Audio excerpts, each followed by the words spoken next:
жижиг үсгийг ойр шугамд бичдэг. Эхлэхдээ ойр шугамны гол хэсгээс эхлэн бүтэн зөөвөн дугуй нар буруу эргүүлж зөөвөн дугуйгаа бичнэ.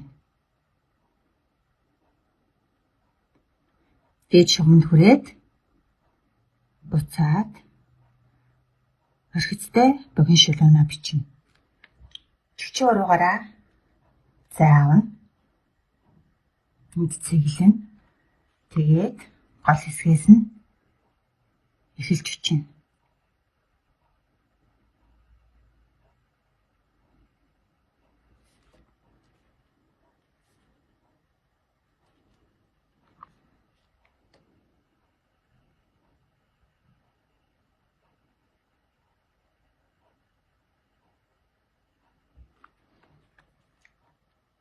Бичсэн үсгийн чинь налуу, дэвтрийн налуу шугамтай адилхан байна.